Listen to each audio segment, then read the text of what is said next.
అందరికీ ప్రభువైన యేసుక్రీస్తు నామములో వందనాలు తెలియజేస్తున్నాను.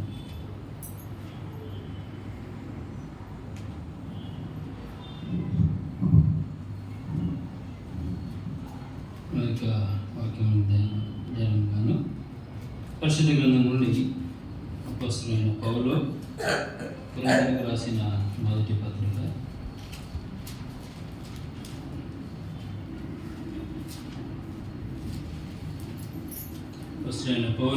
కొరింథీయులకు రాసిన మొదటి పత్రిక 1 అధ్యాయం 26వ వచనం నుండి ఆఖరి దాకా మార్చి చదవడానికి.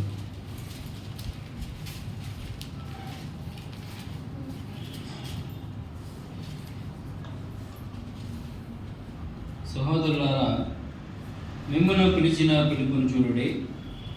మీలో లోకరీతిని జ్ఞానులైనను గనులైనను గొప్ప వంశము వారైనను అనేకులు పిలువబడలేదు, కానీ ఏ శరీరము దేవుని ఎదుట అతిశయపడినట్లు జ్ఞానులను సిగ్గుపరచుటకు లోకంలో ఉన్న వేరే వారిని దేవుడు ఏర్పరచుకున్నవాడు. బలవంతులైన వారిని సిగ్గుపరచుటకు లోకంలో బలహీన వారిని దేవుడు ఏర్పరచుకుని ఉన్నాడు.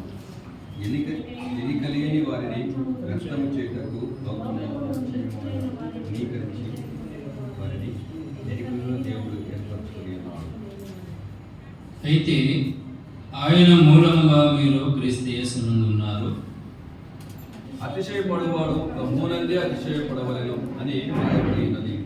నెరవేరున్నట్లు దేవుని మూలముగా ఆయన మనకు జ్ఞానము, నీతియు, పరిశుద్ధతయు దేవుడు యొక్క చదవబడిన లేఖన భాగము మనకు వినికిడిలో జీవించి ఆశీర్వదించలాగున చిన్న ప్రార్థన చేసుకుని మనం కొనసాగుతాం. మహాగణుడ, మహోన్నతుడైన రాజా, ఘనమైన శ్రేష్టమైన నామాన్ని బట్టి లెక్కలేని స్తుతులు స్తోత్రాలు చెల్లిస్తుంటున్న ప్రభువా, మమ్మల్ని ప్రేమించిన ఒకప్పుడు మీ సన్నిధికి రాతగిన వారము అటువంటి వారమైన మమ్మల్ని ప్రేమించి మా కొరకే మీ ప్రాణాన్ని బలిగా పెట్టి మాకు ఇచ్చిన గొప్ప భాగ్యము, అర్హత, ధన్యతను పుట్టిన మీకు స్తోత్రాలు ప్రభువా. నాయన, మిమ్మల్ని జ్ఞాపకం చేసుకుంటూ మరొక తరుణాన్ని అల్పమైన మాకు నన్ను అనుగ్రహించి ఇంతవరకు ప్రభా మరొక మందికి ప్రభా మీరే అధ్యక్షత వహించి మీరే నాన్న ఆరాధన అందుకున్న విధానం బట్టి మీకు స్తోత్రాలు చెల్లిస్తున్నాను ప్రభా. ఇక సమయంలో నాన్న మరియు చదవబడిన లేఖన భాగాన్ని ప్రభా చేరవచ్చిన మా అందరి వినికిడిలోనికి నాన్న మీరు తీసుకురండి. మా అందరి హృదయాలతో నాన్న మీరే మాట్లాడమని ప్రార్థిస్తున్నాను ప్రభా. చేరవచ్చిన మాకు నాన్న ఏ మాట అయితే అవసరమైనదో ప్రభా మీరే బాహటం కలిగిన గొప్ప దేవుడవు. మీరే నాన్న మా అందరితో నాన్న మాట్లాడి అవునన్నా వినుచున్న మాకు ప్రభా వినే చెవిని గ్రహించు మనసును నాన్న దయచేయమని ప్రార్థిస్తున్నాను ప్రభా. ఈ ప్రజలు వింటూ మట్టికి విందురు కానీ దానిని గ్రహించరు అని నాన్న లేఖనం నేను చూస్తుంటుండగా నాన్న వినుమట్టు వారమే వినుట మట్టు ఒకే కాకుండా నాన్న దానిని గ్రహించి ప్రభా వాక్యానుసారంగా నాన్న జీవించుటకు మా అందరికీ ప్రభా మీరే నాన్న సహాయం దయచేయమని ప్రార్థిస్తుంటున్నా ప్రభా.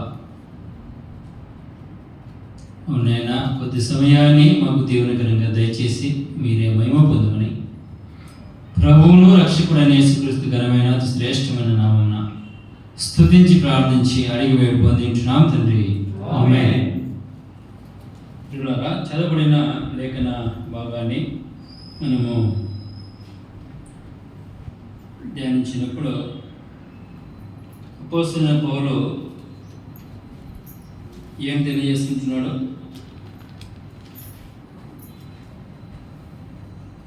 దేనిని చూపిస్తుంటున్నాడు? కొరింథీయులకు రాస్తూ 26వ వచనంలో 1 అధ్యాయము 26వ వచనం చదువుకున్నాం. సహోదరులారా, మిమ్మల్ని పిలిచిన పిలుపును చూడుడి కదా. ఏం చూపిస్తున్నాడు? కొరింథీయులకు రాస్తుంటున్నాడు, సహోదరులారా మిమ్మును పిలిచిన పిలుపును చూడు. అయితే ఆ మాటను బట్టి మనకేమో అర్థమవుతుంది, ఆ కొరింథీలో ఉంటున్న సహోదరులు, సంఘంలో ఉంటున్న సహోదరులు ఏం మర్చిపోయారో, పిలుపును, దేవుడు వారిని పిలిచిన పిలుపును వారు మర్చిపోయారు. అందుకని అపోస్తలుడైన పౌలు అంటున్నాడు, సహోదరులారా మిమ్మును పిలిచిన పిలుపును చూడుడి అంటూ, మీలో లోకరీతిని జ్ఞానులైనను గనులైనను గొప్ప వంశము వారైనను అనేకులు పిలువబడలేదు కానీ ఏ శరీరియో దేవుని ఎదుట అతిశయింపకుండానట్లు జ్ఞానులను సిగ్గుపరచుటకు లోకంలో నుండి వెర్రివారిని దేవుడు ఏర్పరచుకుని ఉన్నాడు. బలవంతులైన వారిని సిగ్గుపరచుటకు లోకంలో బలహీనులైన వారిని దేవుడు ఏర్పరచుకుని ఉన్నాడు. ఇదంతా వివరణ అపోస్తలుడైన పౌలు ఎందుకు ఇస్తున్నాడంటే, ఆఖరి వచనంలో మనం చదువుకున్నాం, 31వ వచనంలో ఏం రాయబడినది? అతిశయించువాడు ప్రభువునందే అతిశయింపవలెను అని రాయబడినది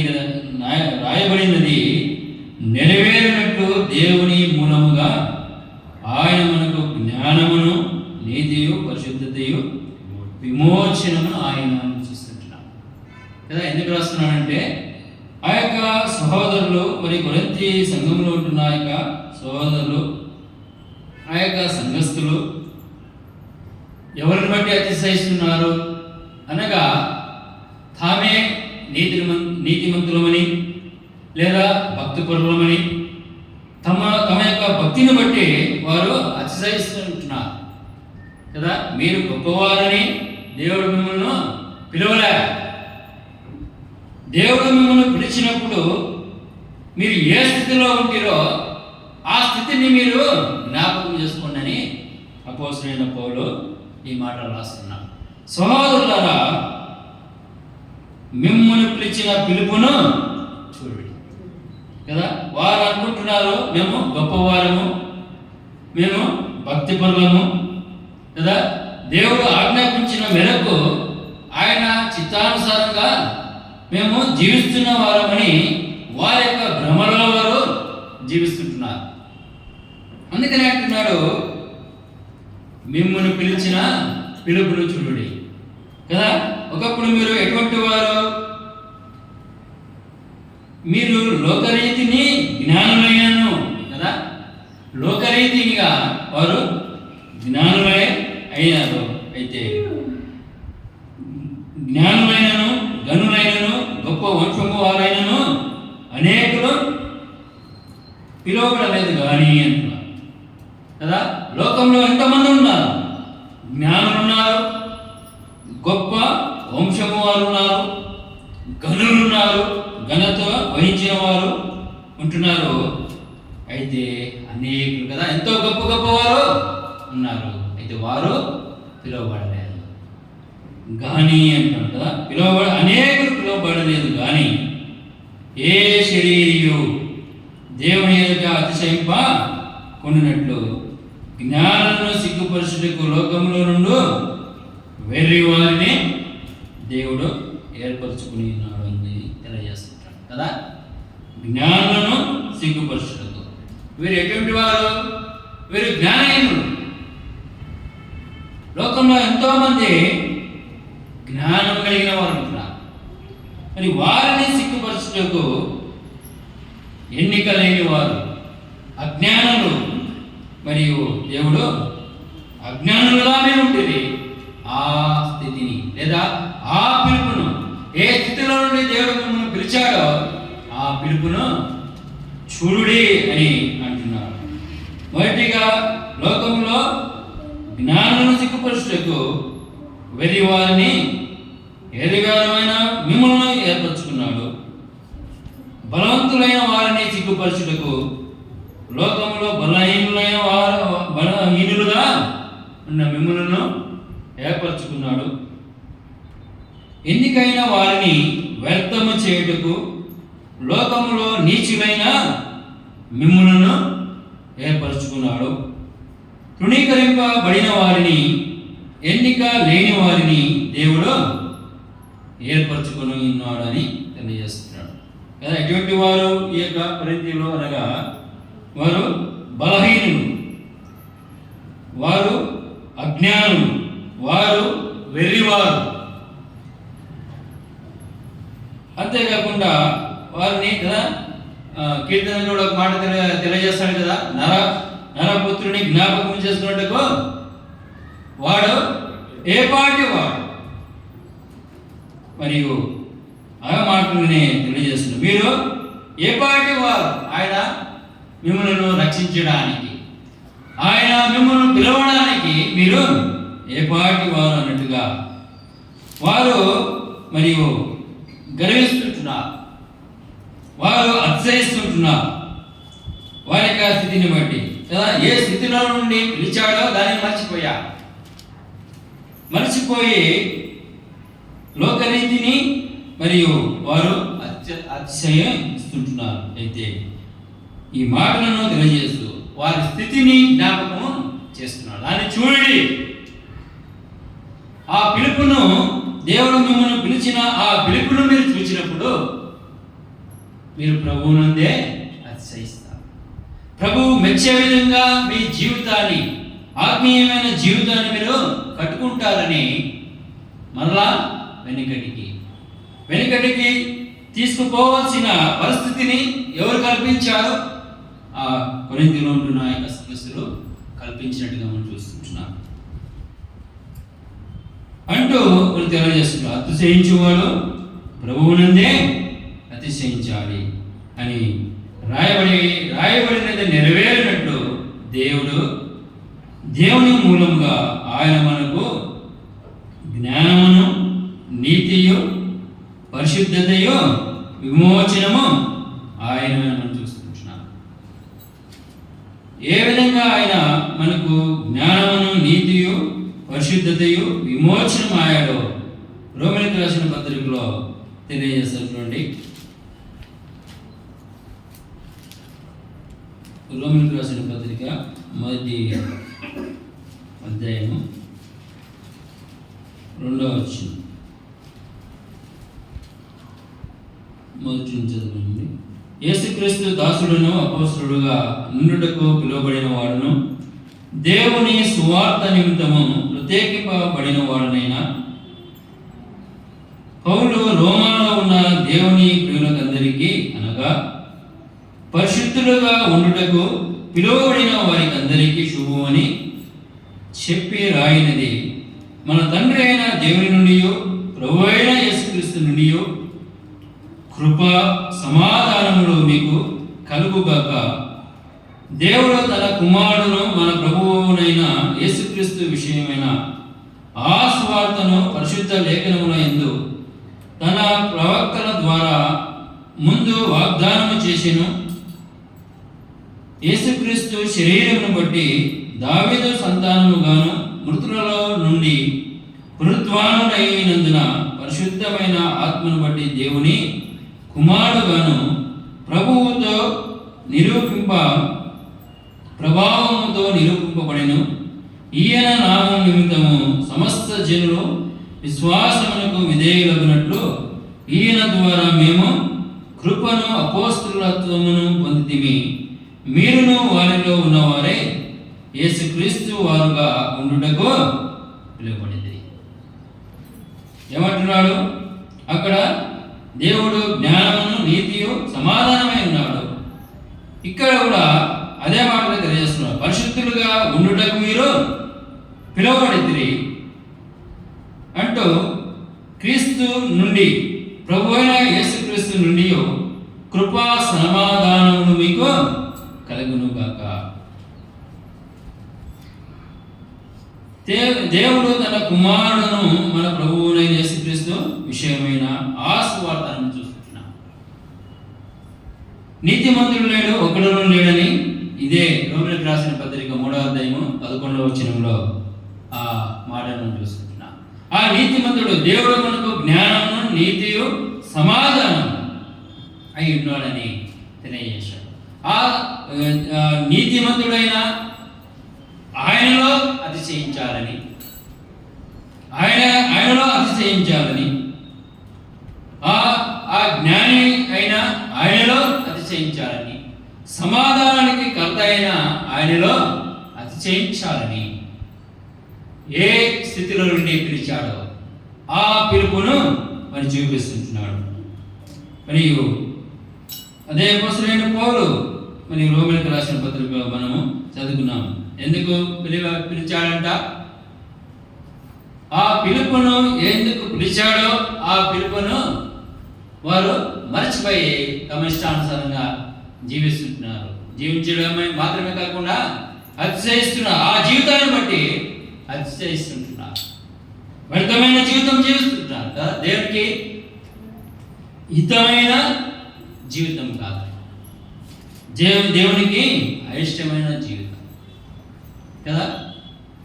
దేవుడు మెచ్చుకునేవాడే యోగుడు, కానీ తండ్రి తాను మెచ్చుకునేవాడు యోగుడు కాదని లేఖనము సెలవిస్తుంది. అయితే ఈ కొరింథీలో ఉన్న ఆ యొక్క విశ్వాసులు తమను తామే మరియు మెచ్చుకుంటున్నారు. తాము జీవిస్తున్న ఆ యొక్క జీవితమే అది సరి అయినదని వారి యొక్క భ్రమ కదండి. దేవునికి ఇష్టము కాకపోయినా, దేవునికి హితముగా ఉన్నా హితముగా ఉండకపోయినా ఆ జీవితాన్ని బట్టే వారు అతిశయిస్తుంటున్నారు. అందుకనే అది వ్యర్థమైనది. మీరు గొప్పవారిని పిలవలేదు, ఆ పిలుపుని మీరు మర్చిపోయారేమో, ఆ స్థితిని మీరు మర్చిపోయారేమో, ఒక్కసారి వెనక్కి వెళ్ళండి అని తెలియజేస్తూ ఈ యొక్క మాటలను ఎప్పుడైతే వారిని హెచ్చరించారో ఆ యొక్క కొరింథీలో ఉంటున్న ఆ యొక్క విశ్వాసులు మరియు దేవుని మయమార్థమే మరి జీవించినట్టుగా మనం చూస్తుంటున్నాం కదా. ఆయన మరియు ఆ విధంగా జీవించడానికి మిమ్మల్ని మరియు ఆయన జ్ఞాని కదా, జ్ఞానమును నీతియు సమాధానముగా మరియు ప్రభువే ఉన్నాడని తెలియజేశాడు కదా. మిమ్మల్ని బట్టే కదా, మిమ్మల్ని వెర్రి వారిగా ఉంటున్న మిమ్మల్ని, బలహీనులుగా ఉంటున్న మిమ్మల్ని ఆయన ఏ విధంగా బలపరిచాడు? ఆయన ఎంతటి బలవంతుడు! ఆయన నోట ఏ కపటమును లేదు, ఆయన ఏ పాపము చేయలేదని పేతురు భక్తుడు రాస్తున్నాడు. అటువంటి పరిశుద్ధుడు నీచులైన మిమ్మల్ని మరియు బాగు చేయుటకు ఆయన మరియు పాపలోకానికి అనుదయించాడు. ఆ బలవంతుడు బలహీనుడుగా మారాడు. బలహీనుడైన మీ కొరకే ఆయన బలహీనుడుగా మారాడు. బలవంతుడు బలహీనుడుగా మారాడు. మరి ఎన్నికలైన వారు, తృణీకరింపబడిన వారు, దురస్తులైన వారు, ఆయన సన్నిధిలోనికి రాదగిన వారు ఆయన మిమ్మల్ని ఆయన సన్నిధిలోనికి వచ్చి అర్హతను ఇచ్చాడు. ఏ విధంగా అనగా ఆ కలవరిశిలో తను తాను అర్పించుకున్నాడు. ప్రాణం పెట్టినంతగా నేను ప్రేమించాడు. తనకున్న ప్రశస్తమైన అమూలమైన పరిశుద్ధమైన రక్తము ఆఖరి రక్తపుడుకు సమస్తమును ధరగా ఖర్చాడు. వెల ఇచ్చి నిన్ను కొన్నాడు. ఎన్నిక లేని వాడిని నిన్ను ఎన్నిక చేశాడు. ఏ విధంగా ప్రాణం పెట్టి నిన్ను రక్షించాడని అపోస్తలుడైన పౌలు తెలియజేస్తున్నాడు. దురస్తులైన మిమ్మల్ని సమీపస్తులుగా చేశాడు. మరి వ్యక్తుల అజ్ఞానులైన మిమ్మల్ని జ్ఞానులుగా చేశాడు. ఆయనే జ్ఞానమై ఉన్నాడు.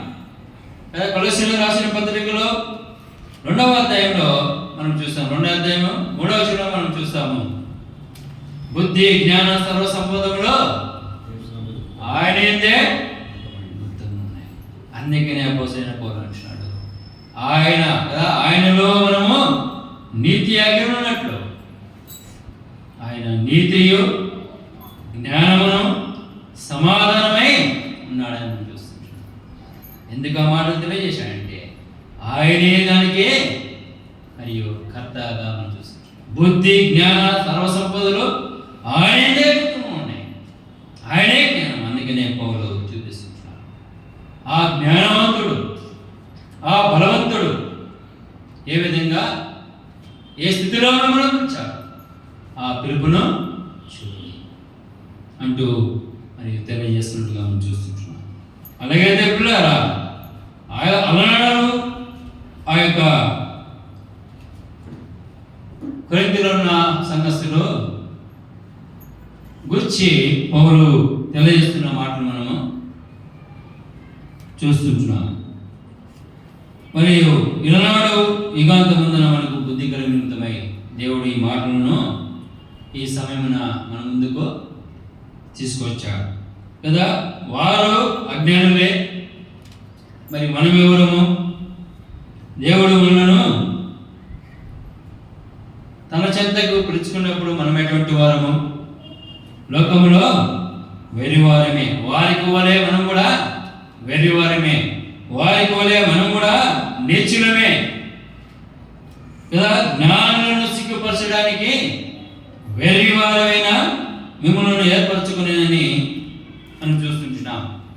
మరి మనకంటే గొప్పవారు లేరా లోకంలో? మనకంటే జ్ఞానం కలిగిన వారు లేరా లోకంలో? అయితే ఎందుకు పనికిరాని వారు, నీచులమైన వారిని, వారమైన మనలను దేవుడు ఏర్పరచుకున్నాడు. మరి ఆ పిలుపును జ్ఞాపకం చేసుకుంటున్నామా? ఆ పిలుపును మనము జ్ఞాపకం చేసుకుంటే, ఆ స్థితిని మనము జ్ఞాపకం చేసుకుంటే మనం కూడా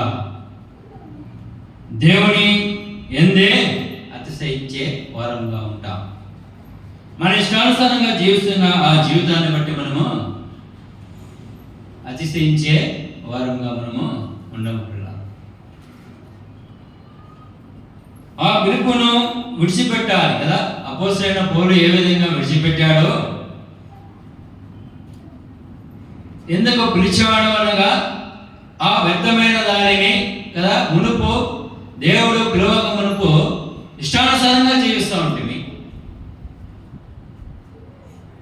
దేవుని ఎరగని స్థితిలో ఉండి అటువంటి జీవితాన్ని జీవిస్తూ ఉంటుంది. అయితే దేవుడు పిలిచినప్పుడు కూడా, పిలిచిన తర్వాత కూడా అదే స్థితిలో ఈ యొక్క కొరింథీలో ఉంటున్న ఆ యొక్క విశ్వాసులు మరి ఉన్నట్టుగా మనం చూస్తుంటున్నాం. అందుకు కాదు కదా పిలిచింది, అందుకనే వారికి గుర్తు చేస్తున్నాడు పౌలు.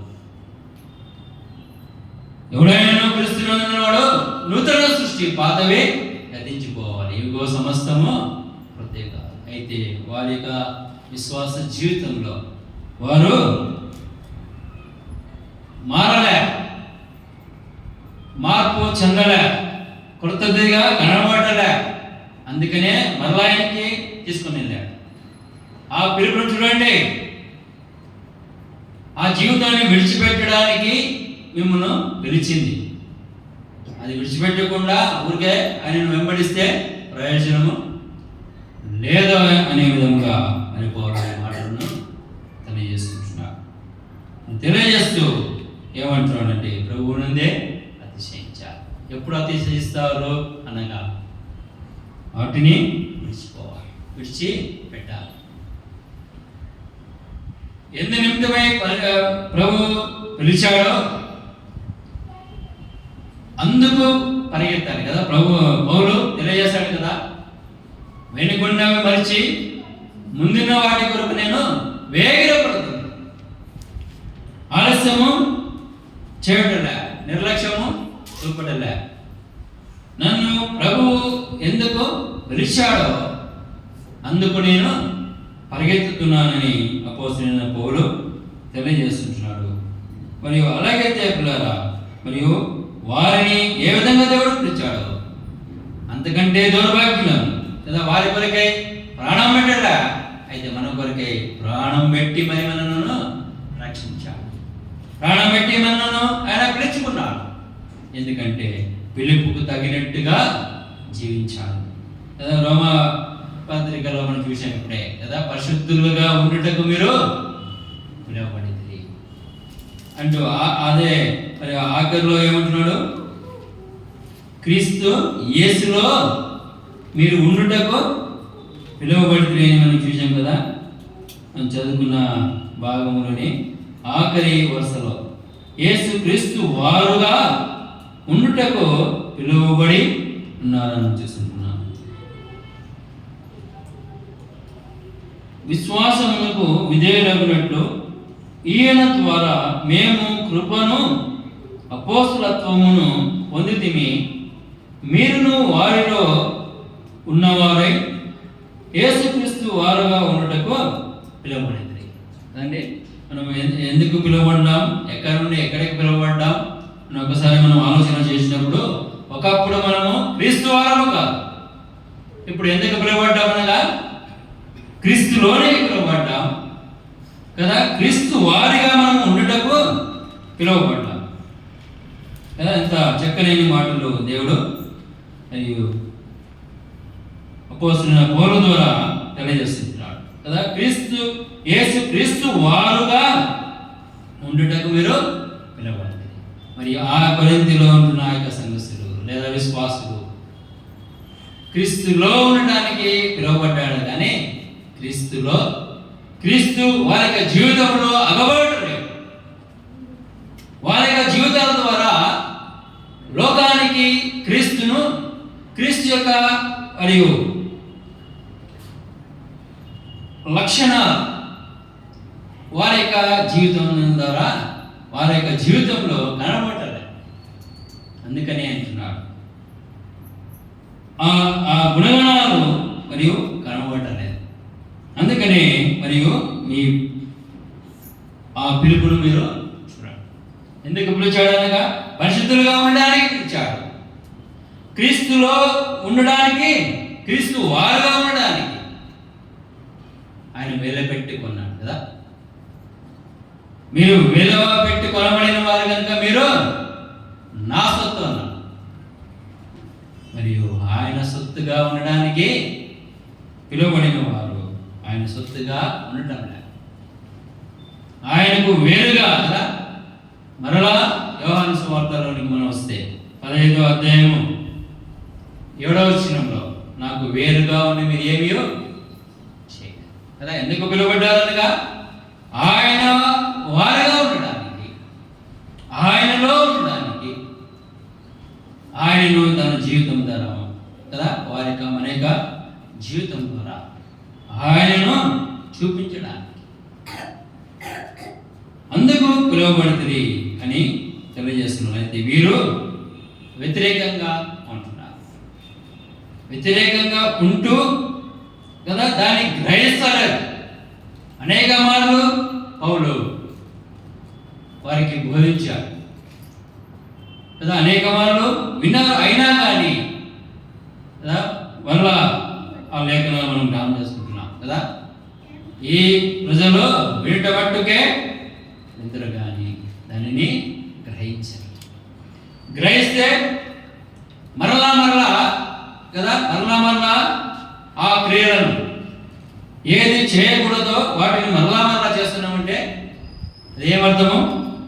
గ్రహింపు లేదని అంటాం. ఎందుకు గ్రహిస్తలేదంటే కదా దేవుని యందు భయము లేదు, భయముతో కూడిన భక్తి లేనట్టుగా మనము చూస్తున్నాం కదా. అనేక మార్లు తెలియజేస్తున్నాం, అనేక మార్లు వింటున్నాం కదా.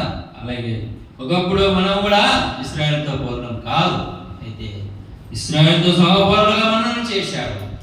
మరి వారి యొక్క స్థితి మనలో కూడా ఉంటున్నది.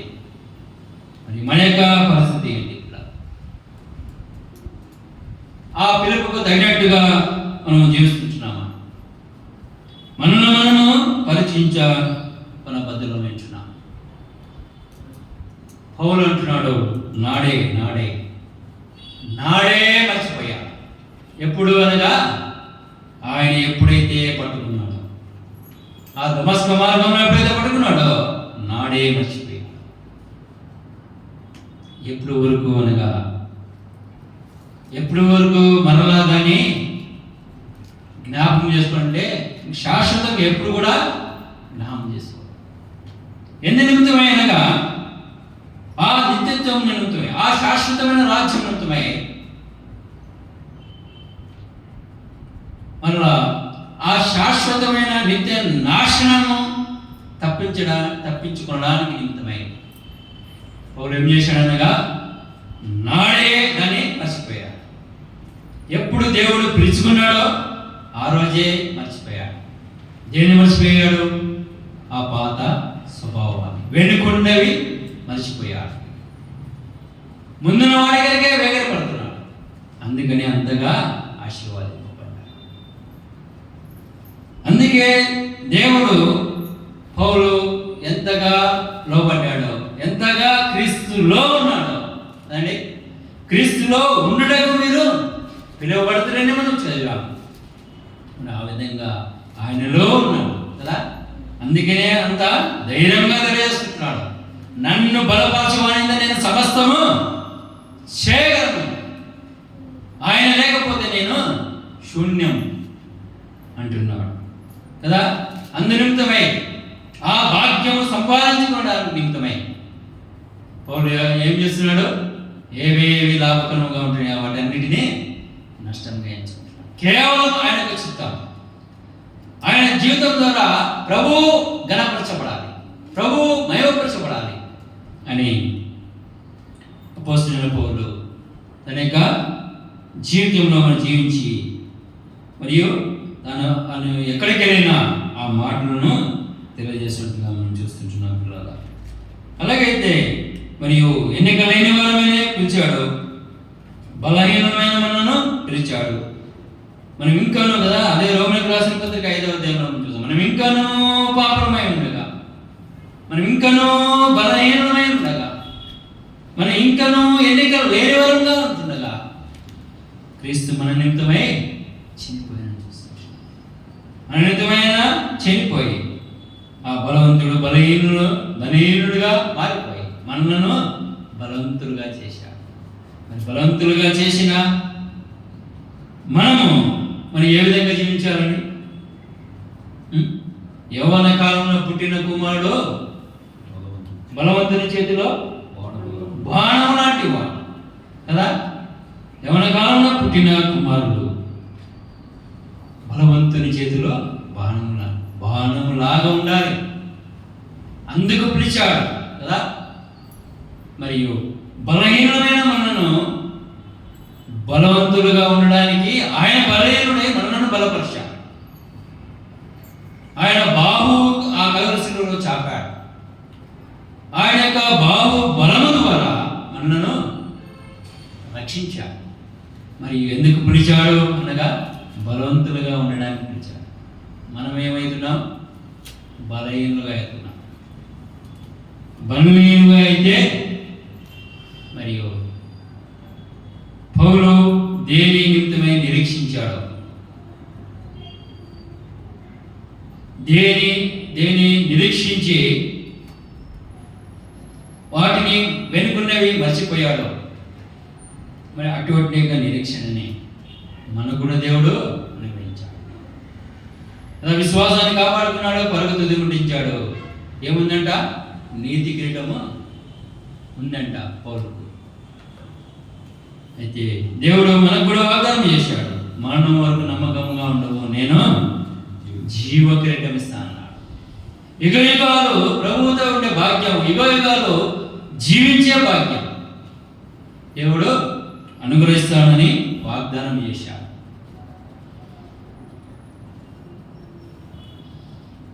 మరియు ఆ బహుమానము లేదా ఆ నిత్య జీవం మనం పొందాలంటే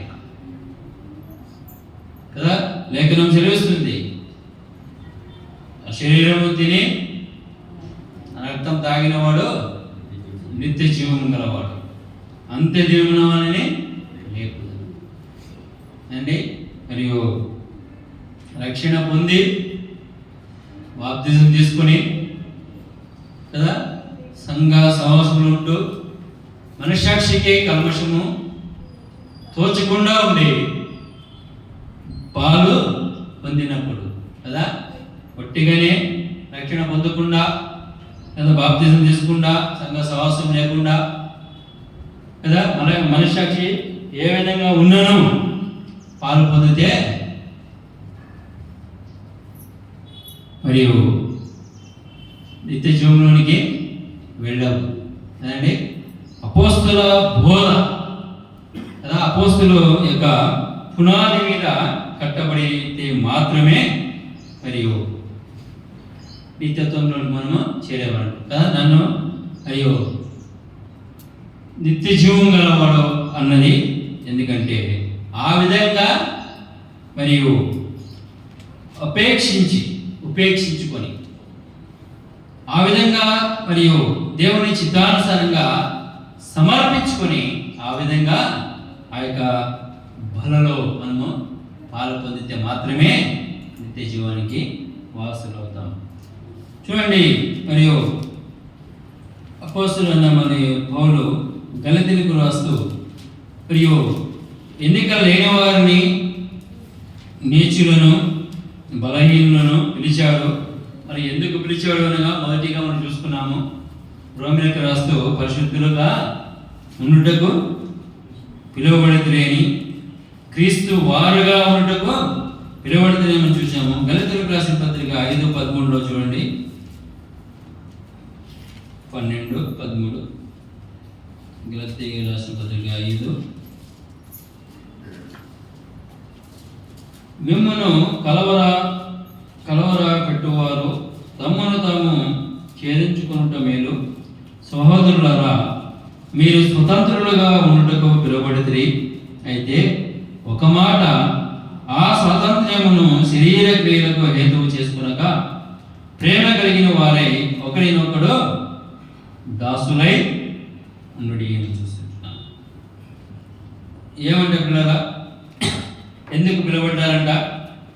ముందుగా 2 విషయాలు చూశాము. పరిశుద్ధులుగా ఉండుటకు పిలువబడ్డారని రోమీయులకు రాసిన పత్రికలో రాస్తున్నాడు. అక్కడే వాళ్ళు రాస్తున్నాడు, క్రీస్తు వారుగా ఉండుటకు పిలువబడ్డారు. మరియు స్వతంత్రులుగా చేశారు కదా. స్వతంత్రులుగా ఉండుటకు మీరు పిలువబడతలేని గలతీయుల పత్రికలో మనం చూస్తుంటున్నాం. ఏ స్వతంత్రము కదా? ఆ పాపపు బంధకాల్లో ఉంటిమి, వాటిని విడిపించాడు, మనల్ని స్వతంత్రులుగా చేశాడు, పరిశుద్ధులుగా చేశాడు, నీతిమంతులుగా ఉచితముగా మనల్ని నీతిమంతులుగా ఆయన తీర్చాడు. ఆ స్వతంత్రులుగా ఉండటకు మిమ్మల్ని పిలిచాడు. అయితే మరలా బంధకాలను మనం చుట్టుకుంటే ఏమండి ఈ యొక్క పరిస్థితి ఆ విధంగానే ఉంటుంది. అందుకనే ఆ పిలుపును వెనక్కిటికి మరలా తిప్పుతున్నాడు పౌలు. వారు ఆ బంధకాలను మరలా చుట్టుకుంటున్నారు. విడిపించాడు, బంధకాలను విడిపించాడు, స్వతంత్రులుగా చేశాడు. చేసి మీరు ఫ్రీగా కదా, ఫ్రీ బర్డ్స్ అంటే పంజరంలో ఉంటే వాటికి స్వేచ్ఛ ఉండదు. అటువంటి పంజరము లాంటి పాపపు ఊబిలో చిక్కుకున్న మనను ఆయన ఏం చేశాడు? స్వతంత్రులుగా చేశాడు. మనలను మన స్వేచ్ఛ పరులుగా చేశాడు. ఎందుకంటే ఆయన యందు అతిశయించడానికి, ఆయన వారుగా ఉంటూ అతిశయించడానికి. నేను పరిశుద్ధుడై ఉన్నాను కనుక మీరును పరిశుద్ధులై ఉండుడి అని పేతురు భక్తుడు మొదటి పేతురు పత్రికలో 2వ అధ్యాయము 3వ వచనంలో ఆ మాట రాస్తున్నాడు. మొదటి వచనం నుండి ఆ మాటలో రాస్తాడు, నేను పరిశుద్ధుడైన కనుక మీరును పరిశుద్ధులుగా ఉండుటకు ఆయన పిలిచాడు. పరిశుద్ధులుగా ఉంటూ మీరు స్వతంత్రులుగా నాయన్ని మీరు ఆనందించడానికి, నా ద్వారా నన్ను బట్టి మీరు అతిశయించడానికి నేను మిమ్మల్ని స్వతంత్రులుగా చేశాను. ఆ బంధకాలను విడిపించాను. పాపపు దొంగ ఊపి కదండి, కీర్తనకుడు రాస్తాడు, పాపపు దొంగ ఊపిలో చిక్కున్న మిమ్మల్ని ఆయన లేవనెత్తాడు. లేవనెత్తి ఎక్కడ నిలబెట్టాడు? క్రీస్తు అనే బండపై మన పాదమును ఆయన స్థిరపరిచాడు. బండ మీద నిలబడ్డాడు, స్థిరంగా నిలబడ్డాడు. ఆ బండ మీదనే కదా, ఆ బండ ఆనుకుని మీరు మరియు ఆ బండకు లేదా క్రీస్తుకు మహిమ తెచ్చే విధంగా జీవించాలని, ఆయన యందు అతిశయించాలని మిమ్మల్ని స్వతంత్రులుగా ఉండుటకు పిలువబడుతున్నాయని గలతీయులకు రాస్తూ అని తెలియజేస్తున్నాడు. స్వతంత్రులుగా ఉండడానికి పిలువబడితే ఆ సంఘస్థులు ఏం చేస్తున్నారు? మరలా బానిసలుగా మనగా ఆ పాపపు స్థితిలోనికి లేదా వెనుకటి స్థితిలోనికి వారు వెళ్ళిపోయారు. ఆ స్థితి భయంకరమైనదేని వారు మర్చిపోయారు. అది కదా తుదకు ఎక్కడికి నడిపిస్తుంది? సామెతల గ్రంథంలో జ్ఞానైన సొలొమోను రాస్తాడు చూడండి, 14వ అధ్యాయము సామెతల గ్రంథం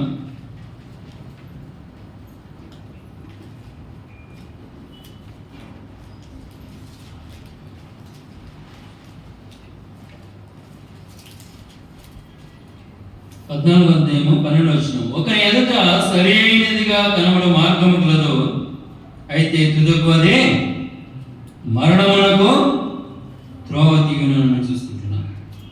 ఏమంట? ఒకరి ఎదుట సరైన మార్గము కలదు, అది తుదకు మరణానికి దారి తీసినట్టుగా మనం చూస్తున్నాం. వీరు కూడా మర్చిపోయారు ఆ యొక్క మరియు స్వతంత్రంగా ఉండడానికి దేవుడు పిలిచింటే స్వతంత్రంగా ఉండటకు పిలిచాడు అనే సంగతిని మర్చిపోయారు. మరలా బంధకాలలో చిక్కబడ్డారు. మరలా ఆ పాపపు బానిసత్వ జీవితంలో వారు ఉంటున్నట్టుగా మనము చూస్తున్నాం. అందుకనే అంటున్నాడు, మీరు స్వతంత్రంగా ఉండటకు పిలువబడ్డారు. మీరు స్వతంత్రంగా ఉండండి అని మరి తెలియజేస్తున్నాడు. స్వతంత్రంగా ఉన్నప్పుడే దేవుని నామము ఘనపరచబడుతుంది. దేవుని యందు అప్పుడే మీరు దేవుని యందు అతిశయించ, లేకపోతే మిమ్మల్ని మీరే కదా అతిశయించుదునని ఈ మాటలు రాసినట్టుగా మనం చూస్తున్నాం. మరలా ఇంకా ఎందుకు దేవుడు పిలిచాడు అని మనం చూస్తే ఎఫెసీయులకు రాసిన పత్రిక 4వ అధ్యాయము 3-4లో మరియు తెలియజేస్తూ చూడండి, మీరు పిలువబడిన పిలుపునకు తగినట్టుగా దీర్ఘశాంతంతో కూడిన సంపూర్ణ వినయముతోను సాత్వికముతోను నడుచుకున్న వలనని ప్రభువును బట్టి ఖైదీనైన నేను మిమ్మల్ని బతిమాలు కొనుచున్నాను. శరీరం ఒక్కటే, ఆత్మీయం ఒక్కడే, ఆ ప్రకారమే మీ పిలుపు విషయమైన ఒక్కటే నిరీక్షణ యందు ఉండుటకు పిలువబడ్డారు. అంటే ఎందుకు పిలువబడ్డారు? రోమిలకు రాస్తూ తెలియజేశారు కదా, ఎందుకు? పరిశుద్ధులుగా ఉండుటకు. అదే మాట పేతురు కూడా రాస్తాడు, అది కూడా మనము జ్ఞాపకం చేసుకున్నాం. నేను పరిశుద్ధులై ఉన్నాను కనుక మీరు పరిశుద్ధులై ఉండు అని పేతురు కూడా రాశాడు. మరి అలాగే రోమిలకు రాసిన పత్రిక మనం చూసాం, మరొక 2వ మాటగా మనము చూసాము, క్రీస్తు వారుగా ఉండటం కదా. ఒకప్పుడు మనము క్రైస్తవము కాదు కదా, క్రైస్తవ కుటుంబంలో పుట్టిన ప్రతి ఒక్కరూ క్రైస్తవులు కాదు. ఎవరు క్రైస్తవుడు? ఎవరు క్రీస్తు వారు అనగా క్రీస్తులోనికి వచ్చినవారు, ఆయనను అంగీకరించి ఆయన ధరించుకున్నవారు కదా. క్రైస్తవులు అనగా క్రీస్తును ఎరిగినవారు, ఆ నిజదేవుని ఎరిగినవారు, ఆ సృష్టికర్తను తెలుసుకున్నవారు, వారు మాత్రమే క్రైస్తవులు.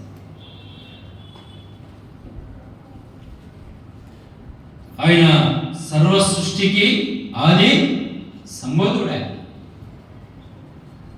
ఆయనను ఎరిగిన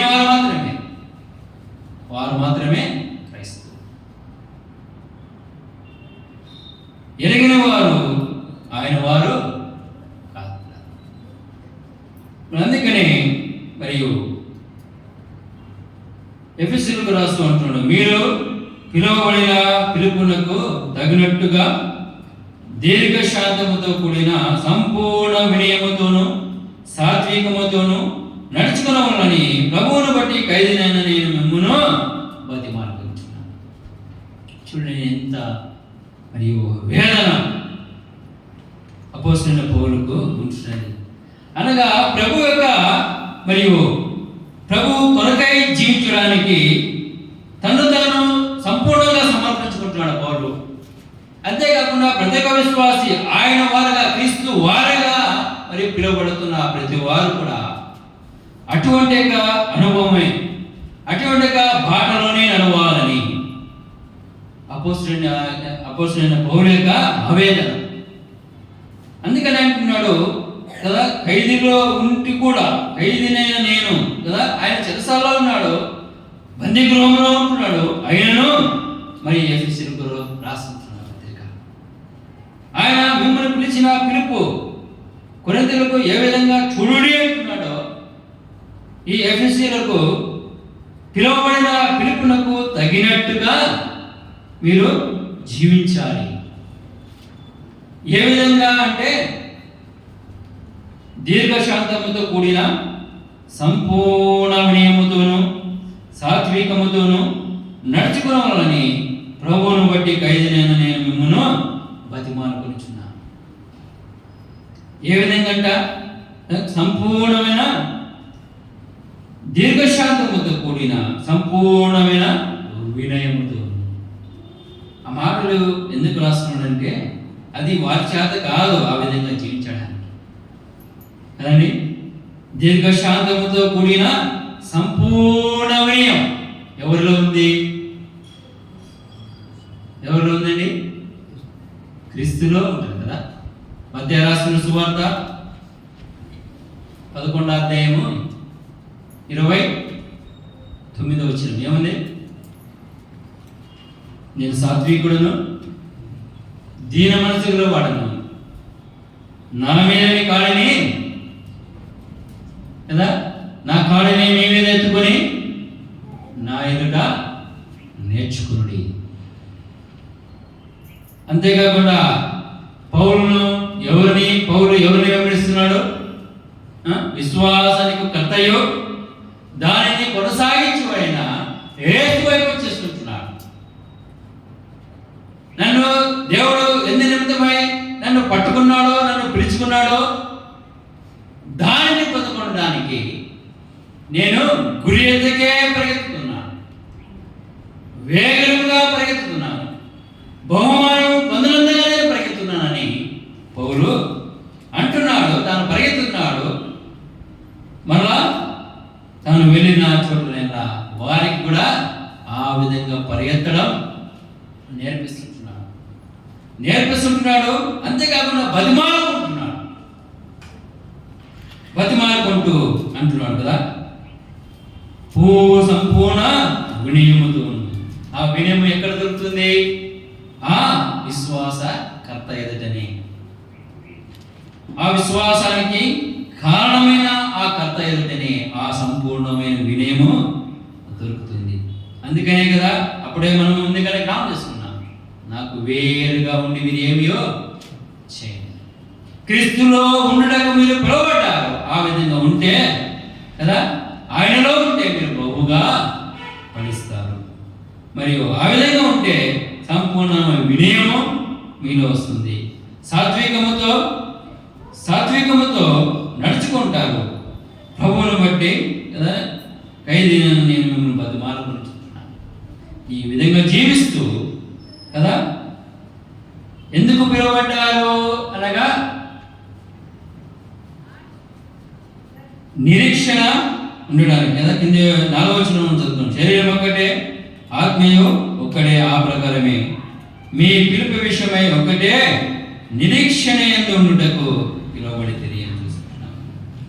ఆ నిరీక్షణలో ఆ ఒకే నిరీక్షణ కలిగి కదా ప్రతి విశ్వాసి ఒకే నిరీక్షణ. అదే ఎవరిని అడిగినా విశ్వాసి కదా. నమ్మని వారిని అడిగితే ఆ నిరీక్షణ వారు లేదు కదా.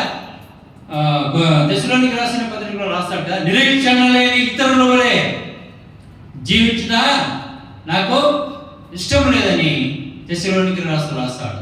నిరీక్షణ లేని ఇతరులు వారు వారికి ఇష్టానుసారంగా జీవిస్తారు. వారు నిరీక్షణ లేదు. మరియు అన్ని మనం అడిగినప్పుడు, నిరీక్షణ లేని వాళ్ళని మనం అడిగినప్పుడు వారు ఏమంటారు? చనిపోయినాక ఏమవుతుందంటే ఎక్కడికి వెళ్తామంటే మాకు తెలియదంటారు కదా. అక్కడో తక్కిడో మాకు తెలియదంటారు. అయితే నామకర్త భక్తుడిని కదా, నామకర్త విశ్వాసం అడిగిన కూడా మరి ఏమంటారు? మేము పరలోకానికి వెళ్తాం అంటారు. అయితే నామకర్తంగా జీవిస్తే ఆ యొక్క రాజ్యాన్ని కొనలేం పిల్లలు.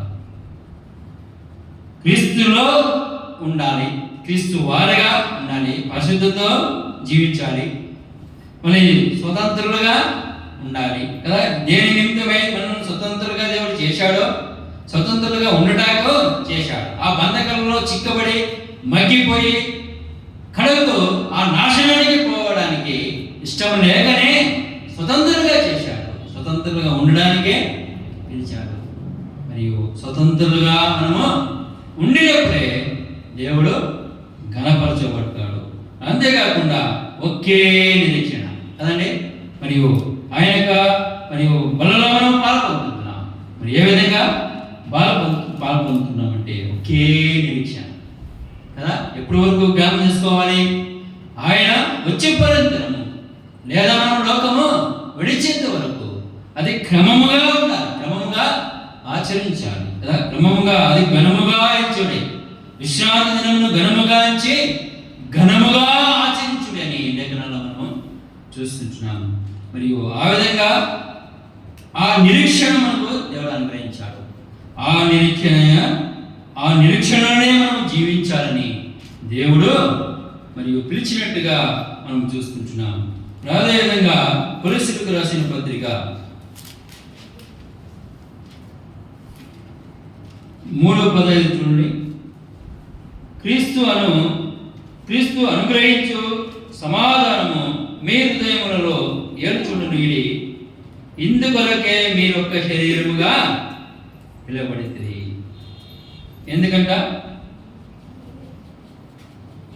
క్రీస్తు అనుగ్రహించు సమాధానము మీ హృదయములలో ఏర్చుండునీడి, ఇందుకొరకే మీరొక్క శరీరముగా పిలువబడితిరి మరియు కృతజ్ఞులై అన్నది.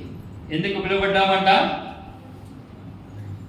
ఏమండి, ఒక్క శరీరంగా ఉండకు పిలువబడితిరి. క్రీస్తు అనుగ్రహించు సమాధానము మీ హృదయంలో ఏర్చుండని. ఆయన ఎందుకు వచ్చాడంట? భూమి మీద సమాధానం అనుగ్రహించింది కదా. మనం చూసాం కదా లూకా సువార్తలో, సర్వోన్నతమైన స్థలంలో దేవునికి మహిమ, ఆయనకి ఇష్టలైన ప్రజలకు భూమి మీద సమాధానం కదా. ఆయనకి ఇష్టలైన ప్రజలకు, ఆయన ఇష్టలైన ప్రజలు ఎవరు అనగా క్రీస్తు వారిగా ఉన్నవారు ఆయనకి ఇష్టలైన ప్రజలు. స్వతంత్రులుగా ఉండటకు ఆయన పిలిచాడు. స్వతంత్రులుగా జీవించినప్పుడు ఆయన ప్రజలు. మరియు పరిశుద్ధులుగా ఉండటకు ఆయన పిలిచాడు. పరిశుద్ధులుగా ఉండి పరిశుద్ధులుగా జీవించినప్పుడే ఆయన ప్రజలు. అట్టి వారికి ఏముందంట? భూమి మీద సమాధానం. ఆ సమాధానము ఎప్పటి వరకు ఉంటుంది? యుగయుగాల వరకు ఉంటుంది. మరి అట్టి సమాధానానికి కర్త అది మీ హృదయములలో ఏర్చుండునీయుడి, ఇందుకొరకే మీరు ఒక్క శరీరముగా పిలువబడితిరి మరియు కృతజ్ఞులై ఉండుడి అని మనం చూస్తున్నాం కదా. ఒక్క శరీరముగా పిలువబడ్డారు. ఆ సమాధానం ఉండాలి కదా. అందుకనే మరియు హెచ్చరికలు మనము ఇస్తాం కదా బలను మరి మందుకు ప్రవేశించే ముందు కదా కల్మషము లేని వారిగా పాల్గొందాలి. అదే ఇక్కడ అపోస్తలుడైన పౌలు తెలియజేస్తున్నాను. ఎందుకు పిలువబడ్డారనగా క్రమముగా ఆయనను జ్ఞాపకం చేసుకునే విధానాన్ని ఇక్కడ చూపిస్తున్నాడు. సమాధానం ఎట్టి సమాధానం మీకు అనుగ్రహించాడో దానిని పోగొట్టకూడదు. ఐహిక విచారమును చేత ఆ సమాధానమును పోగొట్టుకోకూడదు. ఎందుకనగా వాటికైనా ఐహిక విచారాల కన్నా క్రీస్తు అనుగ్రహించిన ఆ సమాధానము గొప్పది, ఆయన గొప్పవాడు అనే విషయాన్ని తెలియజేస్తున్నాం. దానిని మనం చూడాలి. సులువుగా చిక్కులు పెట్టే పాపము కదా, ఆ చిక్కులు పెట్టే అధిపతికి మనము లోబడతాం. అంతేగాని దానిని జయించగల సమర్థుడు, సర్వంపై అధికారం కలిగిన వారికి ఆ గొప్ప దేవుడు మనము మర్చిపోతాం. మర్చిపోయి బలహీనులుగా మారిపోతాం. అదే అంటున్నాడు, ఇందుకొరకే మీరు ఒక్క శరీరముగా పిలవబడింది అనగా ఆ యొక్క ఆరాధన యొక్క క్రమాన్ని ఇక్కడ చూపిస్తున్నాడు. ఇందుకే మీరు పిలువబడుతుంది. ఎందుకనగా ఆయనను ఆత్మతో సత్యముతో ఆరాధించడానికి పిలువబడుతుంది. కల్మషము లేకుండా ఆయనను ఆరాధించడానికి పిలువబడుతుంది అని తెలియజేస్తున్నాడు. మరియు అతి గొప్ప భాగ్యం కదా ఆ మాట. ఇందుకొరకే మీరు ఒక శరీరంగా పిలువబడుతుంది అంటూ మరియు కృతజ్ఞులై ఉండడని ఎందుకు అంటున్నాడంటే ఇట్టి గొప్ప భాగ్యం అందించిన కదా. ముందుగానే మనం చూసుకున్నాము, లోకంలో మనం గొప్పవారం కాదు, జ్ఞానం సిగ్గుపరచడానికి వెరివారమైన మనల్ని ఏర్పరచుకున్నాడు. మరి వెరివారమైన మనను ఇట్టి గొప్ప భాగ్యం, ఆ సజీవుడైన దేవుణ్ణి ఎరిగే భాగ్యాన్ని ఆయన చెంతకు చేరువచ్చి ప్రతి విశ్రాంతి దినమున ఆయన ఆశించిన రీతిలో ఆయనను జ్ఞాపకం చేసుకునే భాగ్యము అనుగ్రహించిన గొప్ప దేవునికి మనము కృతజ్ఞులై జీవించాలని, ఎందుకు పిలువబడ్డామని మనకు తెలియజేస్తున్నారు. కృతజ్ఞులై మనము జీవించాలి. అంతేకాకుండా ఆయన అనుగ్రహించిన సమాధానం మన హృదయంలో ఏర్చుంటుంది. ఆ సమాధానం మన హృదయంలో ఏర్చుండనియాలి. దానిని మరియు మన హృదయంలో సమాధానం లేకపోతే, దుఃఖము లేదా వ్యసనము ఉన్నట్లయితే మనము మరియు కృతజ్ఞులై మనము జీవించాలి కదా. యథార్థంగా మనము ఆయనను ఆరాధించలేము. మరియు ఒకే శరీరంగా మనము పిలువబడిన వారము కావు కదా. మరి ఆ విధంగా ఆ సమాధానాన్ని మనము నిత్యము ఏర్చుంటాము. ఎప్పుడు అనగా ఆ ప్రభువుకు మనము సంపూర్ణంగా అర్పించుకున్నప్పుడు కదా. శరీరంలోనే బలహీనమే కానీ దాని వైపు చూస్తాం, కానీ ఆ బలహీనతలో బలపరచుకోవాలి కదా. అపోస్తలుడైన పౌలుని మనం చూస్తామా కదా. ఆ అపోస్తలుడైన పౌలు ఎవరి దగ్గరికి వెళ్ళాడు, ఎందు నిమిత్తమే ఆ ధైర్యమా తనలో కలిగినది, ఆ సంగతిని మనం ఆలోచిస్తామా? ఎప్పుడైనా ఆలోచించాం కదా. ఎంత మట్టుకు శరీరాన్ని మనం చూస్తాము, శరీర బలహీనతను మనం చూస్తాము. అందుకనే మనము బలహీనులుగా దిగజారిపోతున్నాము, ఆ నిరీక్షణను కోల్పోతున్నాము, భక్తి జీవితంలో సనగిలి పోతున్నాము. ఇది దాన్ని బలపరుచుకోవాలంటే ఆ సమాధానాన్ని మనము దాన్ని పోగొట్టుకోకూడదు. ఈ ప్రజలు పోగొట్టుకున్నారు. అందుకనే ఆ పిలుపు కదా, ఆ పిలుపు ఏ స్థితిలో పిలిచాడో ఆ పిలుపును మనం జ్ఞాపకం చేసుకుంటే ఈ యొక్క మరియు సమాధానాన్ని మనము పోగొట్టుకోవాలి కదా. సమాధానాన్ని పోగొట్టుకున్నట్టే క్రీస్తునే మనం పోగొట్టుకున్నట్టు కదండి. సమాధానానికి కర్త ఎవరు? ఆయనే. మరియు ఆయన అనుగ్రహించిన ఆయననే మనము పోగొట్టుకున్న వారం అయినాం. రైలు ఆ విధంగా ఆ సమాధానకర్త అయిన ప్రభువును మనం హత్తుకొని ఆనుకొని మనం జీవించే వారిగా ఉండడానికి పిలువబడ్డామని చూస్తున్నాం. అదేవిధంగా పిల్లల ఇదే దశలోనికి రాసిన పత్రిక 4వ అధ్యాయము 7వ వచనంలో మరొక మాట మనం చూస్తుంటున్నాం. పరిశుద్ధులగుటకే దేవుడు మనలను పిలిచెను గాని అపవిత్రులుగా ఉండుటకు పిలువబడలేదని చూస్తుంటున్నాం. ఎందుకు పిలిచాడంట? పరిశుద్ధులుగా ఉండుటకు పిలిచాడు కానీ అపవిత్రులుగా ఉండుటకు పిలవలేదు మనం చూస్తుంటున్నాము. అంతేకాకుండా పేతురు రాసిన మొదటి పత్రిక 2వ అధ్యాయము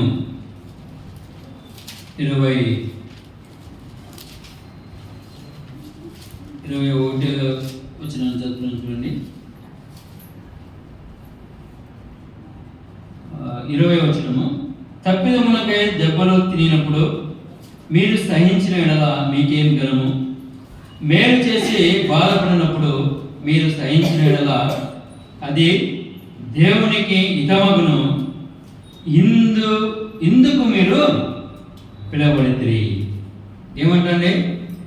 తప్పిదమునకై దెబ్బలు తినినప్పుడు మీరు సహించిన ఎడల మీకేమి ఘనము కదా. తప్పిదమునకై దెబ్బలు తింటే ఏమి ఘనము లేదు కదా. తప్పు చేశారు, శిక్షింపబడ్డారు అంతే.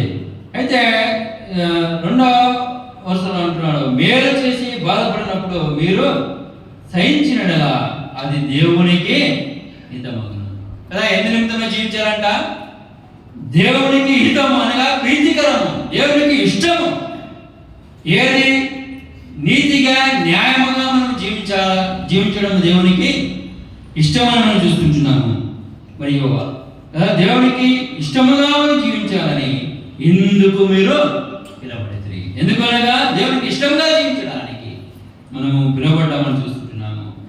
మనకి కింద వచనంలో తెలియదు, క్రీస్తు మీ కొరకు బాధపడి మీరు తన అడుగుజాడలను నడుచుకున్నట్లు మీకు మాదిరి ఉంచిపోయింది. ఇక్కడ కూడా ప్రియ ప్రభువే మనకు మాదిరి. ఆయన మాదిరి చూపాడు కదా. ఆయన మేలు చేశాడు, మేలు చేసి బాధపడ్డాడు. పాపమైన మనకు మేలు చేశాడు, మనకు మేలు చేసి ఆయన బాధపడ్డాడు. ఆయనే మనకు ఉదాహరణ, అక్కడ ఆయనే మనకు మాదిరి అని మరి పేతురు తెలియజేస్తున్నాడు. ఎందుకు పిలువబడ్డామనగా మేలు చేసి బాధపడ్డాడు. మేలు క్రీస్తును కదా ప్రకటించడానికి. ఇదే పేతురు పత్రిక మరియు పేతురు భక్తులు రాశాడు 2వ అధ్యాయం 9వ వచనంలో, అయితే వీరు చీకటి నుండి ఆశ్చర్యకరమైన తన వేళలోనికి మిమ్మల్ని పిలిచిన అనేక గుణాతిశయములను ప్రచురం చేయనిస్తాం కదా. ఎందుకు పిలువబడ్డాము? చీకటి నుండి ఆశ్చర్యకరమైన వెలుగులోనికి ఎందుకు పిలువబడ్డామనిగా ఆయన గుణాతిశయములను ప్రచురం చేయండి. మేలు చేసి బాధపడ్డాం అనగా మేలేని స్వార్థమానం ప్రచురం చేయట, ఆయన యొక్క గుణాతిశయములను ప్రచురం చేయట, అది మేలు. అందునిమిత్తమై బాధపడినా దానికి మేలు, దానికి బహుమానం పొందేవారంగా అంటున్నాం. అందుకనే పేతురు భక్తుడు అంటున్నాడు, మేలు చేసి బాధపడుట అది ఎవరికి హితమంట? ఎవరికి ఇష్టమంట? దేవునికి ఇష్టం. మనను పిలిచిన ఆ దేవునికి ఇష్టం మరి మేలు చేసి బాధపడుట, ఆయన కొరకై జీవించడానికి, స్వతంత్రులుగా జీవించుట ఆయనకి ఇష్టం. నిరీక్షణతో జీవించుట ఆయనకి ఇష్టం. అంతేకాకుండా ఇంకా ఆయనకు పిలువబడ్డాడు. ఆఖరిగా మరొక మాట చూసుకుని మనం ముగిస్తుండే, ఇదే పేతురు రాసిన మొదటి పత్రిక 3వ అధ్యాయము 9వ వచనం, ఆశీర్వాదములకు వారసులగుటకు మీరు పిలువబడితిరి కనుక కీడుకు ప్రతి కీడైనను దూషణకు ప్రతి దూషణైనను చేయక దీవించుడి. జీవమును ప్రేమించి మంచి దినములు చూడగోరువాడు చెడ్డదాన్ని పలకకుండా తన నాలుకను కపటపు మాటలు చెప్పకుండా తన పెదవులను కాచుకొనవలెను. అతడు కీడు నుండి తొలగి మేలు చేయవలెను. సమాధానమును వెతికి దాని వెంటాడవలెను. చూడండి, మరలా ఎవరిని వెంటాడాలని పేతురు తెలియజేస్తున్నాడు కదా. ముందుగా మనం ఆలోచన చేశాము, పరిశుద్ధులుగా ఉండడానికి మనం పిలువబడ్డాం. క్రీస్తు వారముగా మనం ఉండడానికి మనం పిలువబడ్డాం. నిరీక్షణతో మనం జీవించడానికి పిలువబడ్డాం. స్వతంత్రంగా ఉండడానికి జీవించబడ్డాం, పిలువబడ్డాం మనం. మరియు క్రీస్తు నిమిత్తమై బాధపడడానికి, ఈ విధంగా జీవించుట ఆయనకు హితము, ఆయనకు ఇష్టము. మన ఇష్టము అనుసారంగా మనం జీవిస్తే అది నిష్ప్రయోజనము కదా. ఆయనకు హితముగా మనం జీవించుట అది ప్రయోజనకరం. ఎవరికి ప్రయోజనకరం? ఎవరు జీవిస్తారో వారికి ప్రయోజనకరం కదా. మనము జీవిస్తే మన పిల్లలకు ప్రయోజనకరం కాదు, మనము జీవిస్తే మనకు ప్రయోజనకరం. మన తల్లిదండ్రులు జీవిస్తే వారికి ప్రయోజనకరం, మన పిల్లలు జీవిస్తే వారికి ప్రయోజనకరం. ఎవరికి వారే, ఎవరి భక్తి వారే దేవుని ఎదుట ప్రదర్శించారు. ఆ విధంగా జీవించినప్పుడు ఆయనకు హితం, ఆయనకు సంతోషం, ఆయనకు ఆనందం. మరియు కడకు ఆఖరిగా మనం చూశాం, ఎందు నిమిత్తమేమైనా పిలువబడ్డామనగా ఆశీర్వాదములకు పాత్రలని కదా. ఆశీర్వాదం పొందడానికి, ఆశీర్వాదములకు వారసులవుటకు మీరు పిలువబడితే కనుక కీడుకు ప్రతి కీడైనను దూషణకు ప్రతి దూషణ అయినను చేయక దీవించుడి. జీవమును ప్రేమించి మంచి దినములో చూడగోరువాడు చెడ్డదానిని పలకకుండా తన నాలుకను కపటపు మాటలు చెప్పకుండా తన పెదవులను కాచుకునవలెను. అతడు కీడు నుండి తొలగి మేలు చేయవలెను. సమాధానమును వెతికి దానిని వింటాడు. ఎందుకు మనల్ని దేవుడు పిలుచుకున్నాడు అనగా ఆశీర్వాదమును పొందడానికి కదా. ఆ నిత్య జీవానికి వారసులు కావాలి అంటే ఏం చేయాలి? ఆ జీవమును ప్రేమించాలి. ప్రేమించి మంచి దినములు చూడగోరు వాడు చెడ్డదాన్ని పలకకుండా మనం చూస్తున్నాం కదా. నాలుకను కాపాడుకోవాలి. చెడ్డ మాటలు, కపటపు మాటలు పలికితే ఆ జీవం రాదండి. అందుకు కాదు పిలుచుకున్నది. గతించిన కాలమే చాలునని లేఖనాలు మనం చూస్తున్నాం. ఏది ఆ అజ్ఞాన దశలో జీవించావు, ఆ అజ్ఞాన దశలో నీకు జీవం గురించి నీకు అవగాహన లేదు. అయితే అటువంటి స్థితిలో నేను పిలుచుకున్నాడు. ఆ జీవం నిత్య జీవమును అనుగ్రహించడానికి దేవుడు పిలుచుకున్నాడు. దానిని ప్రేమిస్తూ ఆ జీవమును, ఆ నిత్య జీవంతో కూడిన ఆ లోకాన్ని, ఉన్నతమైన లోకాన్ని ప్రేమించి చెడ్డదానిని అనగా వెనుకున్న దానిని మరలా మనము వెనక్కి రావాలి కదా. పౌలు దేనినైతే మర్చిపోయాడు దానిని మనము మర్చిపోయాలి. అది ఎటువంటిది అనగా చెడ్డది. అది ఎటువంటిది అనగా కపటముతో కూడినది. అది ఎటువంటిది అనగా సమాధానాన్ని వెతకనీయకుండా మనను చేసింది. కాబట్టి అటువంటి జీవితాన్ని, అటువంటి గుణలక్షణాలను మన నుండి మనము తొలగించుకోవాలి. జీవమును ప్రేమించేవారిగా, ఆ మరణాన్ని ప్రేమించేవారిగా కాదు. ఒకప్పుడు ఉంటే మరణాన్ని ప్రేమించే స్థితిలో ఉంటుంది, బంధకాలలో చిక్కబడి ఉంటుంది. అయితే దాని నుండి విడిపించాడు. ఎందుకు విడిపించాడు అనగా, ఎందుకు పిలిచాడనగా ఆశీర్వాదములకు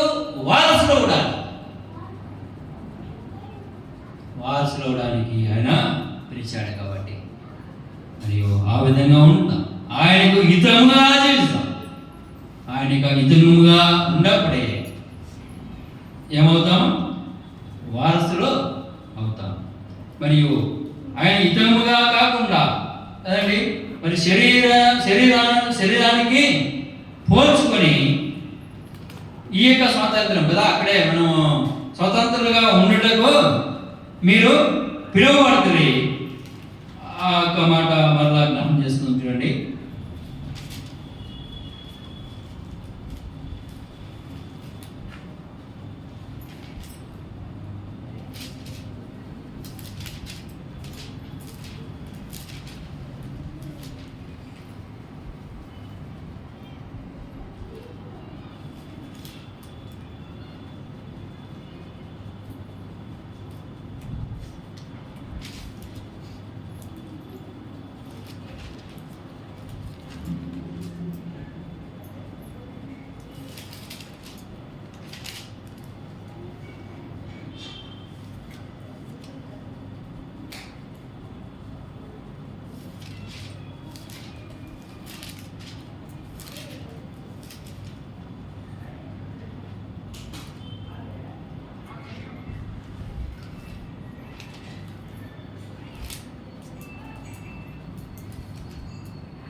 మొదటి పత్రికలు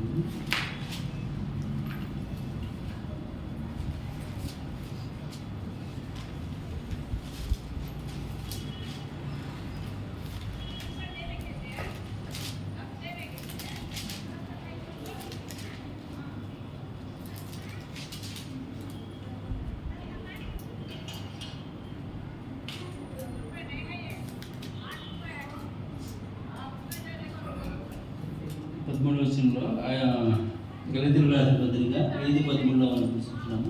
సోదరులారా, మీరు స్వతంత్రులుగా ఉండటకు పిలువబడితే అయితే ఒక్క మాట, ఆ స్వతంత్రమును శరీర క్రియలకు హేతువు చేసుకునక ప్రేమ కలిగిన వారై ఒకరినొకడు దాసులై ఉంది అని చూస్తున్నాం కదా.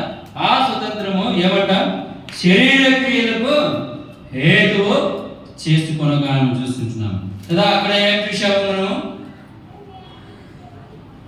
పేతురు పత్రికలో ఆశీర్వాదములకు వారసులు అవుటకు మరియు ఆ నిత్య జీవనమును సంపాదించుకోవడానికి ఏం చేయాలంట? జీవమును ప్రేమించాలి కదా. చెడ్డదానిని, కపటంతో కూడిదానిని విడిచిపెట్టాలని మనము చూశాము. మరియు సమాధానమును వెతికి దానిని వెంటాడే మనం చూశాము. మరియు ఆ రాజ్యమును మనము స్వతంత్రించు కొనాలంటే చూడండి, ఇదే గళితులు రాసిన పత్రికలో మనం చూస్తుంటున్నాము. శరీరం అయితే ఒక్క మాట అని తెలియజేశాడు కదా. అయితే ఒక్క మాట, ఆ స్వతంత్రం మీకు అనుగ్రహించిన స్వతంత్రము శరీర క్రియలకు హేతువు చేసుకునక. శరీర క్రియలకు ఒకవేళ హేతువు చేసుకుంటే, లేదా జీవమును ప్రేమించి మంచి దినములు చూడగోరువాడు, లేదా ఆ ఆశీర్వాదములకు వారసులు అవడానికి, లేదా ఆ రాజ్యాన్ని స్వతంత్రించుకోవడానికి ఆశ కలిగిన వారు ఏం చేయాలి? పాతదాన్ని విడిచిపెట్టాలి, ఆ చెడును విడిచిపెట్టాలి, ఆ కపటమైన జీవితాన్ని విడిచిపెట్టాలి.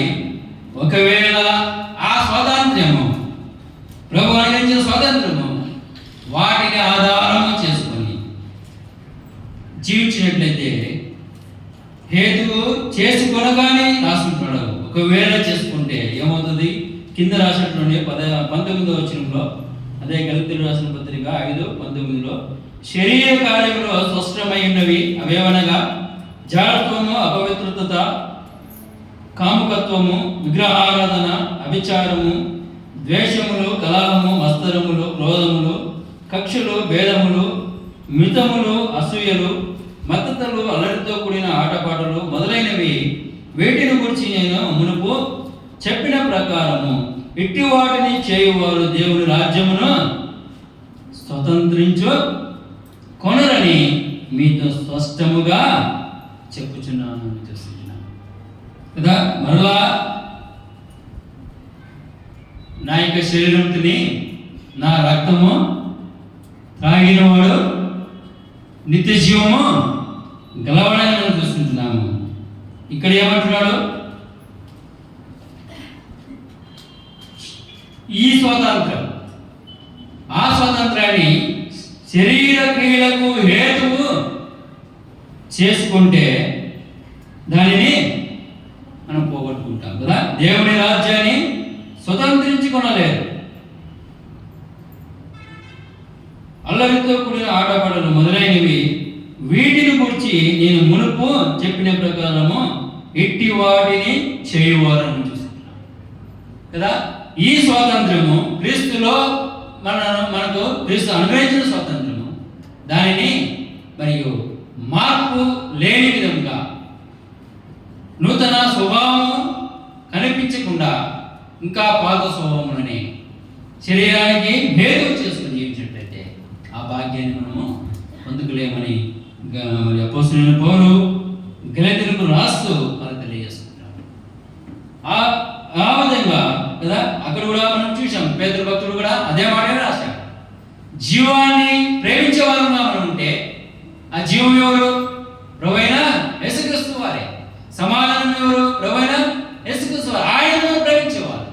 ఒకడు నన్ను ప్రేమించాడు అన్న ఆజ్ఞను గైకొంటాడు అని మరి తెలియజేశాడు. కాబట్టి ఆ యొక్క పిలుపును మనం విన్నాం. ఎందు నిమిత్తమై పిలువబడ్డాడు. ఆ యొక్క ఆశీర్వాదానికి మనము వారసులు కావాలంటే ఆయనకు విధముగా మనం జీవించాలి. ఆ విధంగా జీవించినప్పుడు మరియు ఆశీర్వాదాన్ని పొందుకుంటాం. ఆ నిత్య జీవంలోనికి మనము ఆ నిత్య జీవానికి వారసులు అవుతాం. కాబట్టి అట్టి జీవితము జీవించడానికి మనకి జీవితం ద్వారా ప్రభువును సంతోష పెట్టడానికి, మనకి జీవితంలో ఆయనకు హితముగా ఉండడానికి మనం అందరము మన వంతుగా మనము పాట పడుతూ ఆయనకు